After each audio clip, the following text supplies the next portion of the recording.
so I went ahead and pulled the shocks off of these. The back one actually feels good. I spun the tires around. The clutch spins, but I'm guessing the top end blew up for sure. We'll take it apart after a while.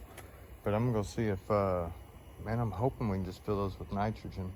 I'm gonna take them over to my buddy's shop right quick, Pro Action in Van Buren, and see what's up, if they have any nitrogen in them, they leaked off, or somebody just let them out. Because I don't see a whole lot of oil that would have came out of the shaft, so maybe they're not blowed up. Maybe the kid let all the nitrogen out. We can be hopeful, because they usually take about 80 or 90 pounds, so you can't just use a pump. Anyway, let's go find it. All right, guys, pretty excited. Leaving over here, Pro Action. My boy Roy right there. Blue came over and he helped me check out my shocks right quick. And good story is, somebody just let all the nitrogen out. So we redid all of it, reset them and everything, and got 80 pounds of nitrogen in them. They're good to go. We're putting them back on the four-wheeler and sending it. All right, so we're gonna pull the top end off, and apparently it's got Two Brothers oil cooler, or at least that piece. No oil. So that might be why the motor locked up. We're gonna loosen this muffler right here, 10-inch, and then we'll pull off this, loosen it, and I always leave my head, I tighten it first and loosen it last, and that way it takes slack off the timing chain on the other side. So we'll go ahead and loosen that muffler now. All right, so I got the muffler off, and I just went ahead and put those nuts back on, and then got this off. Not sure that I should have a washer on there, I think. All right, so my cam's actually moving a little bit. Probably gonna move for me now, but I went ahead and took out these two retainers right here. I've loosened my tensioner, so I'm gonna go ahead and pull these out now. These are 9mm, and so after I took the oil cooler off on this, these bolts were actually really loose. I think he actually originally leaked oil out of here. And if you'll notice just how greasy and everything is down there, I think that thing leaked and it overheated. But we're about to pull that head off now. So,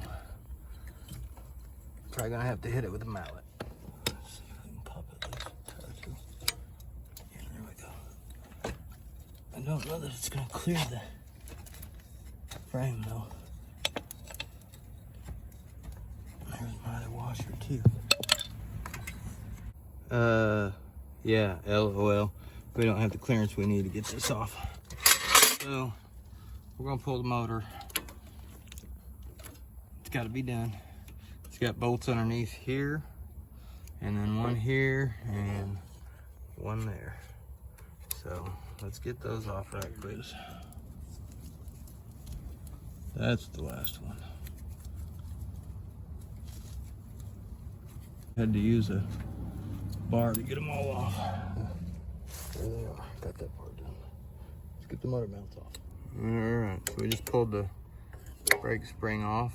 Now we can get to the nut. It should be 12mm, I believe. Okay, so on the other side, we just hooked a set of vice grips up to the deal. Keep it from spinning.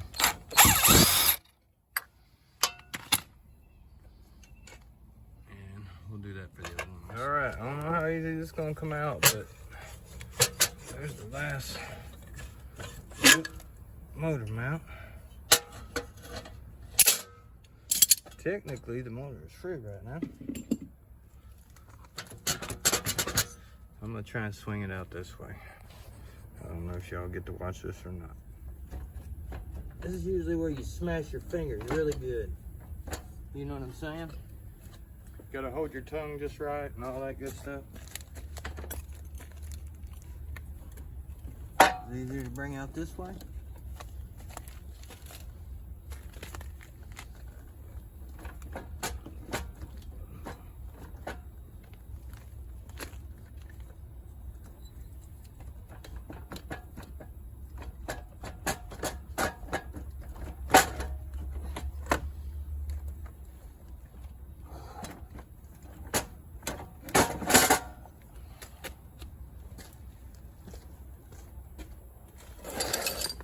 Move the tools, boy. You see that?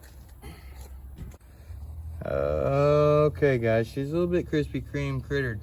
I don't think she's gonna be moving too well at any point in time.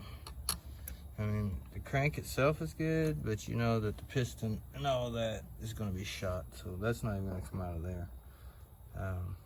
When I say that, I mean the crank pin, the crank itself shot now. So that sucks. I'm gonna have to do some research. I wonder if you can put some Chinese stuff in this. This has got a good bottom end and stuff. I've got to do some measuring on the piston, find out. I've never rebuilt an extreme motor. I just threw a Chinese one in. But with this, they got chromoly gears in the bottom and they're still good. Or I wonder if I could put those in a Chinese quad. But I want to keep the 125, so we'll see what we can do.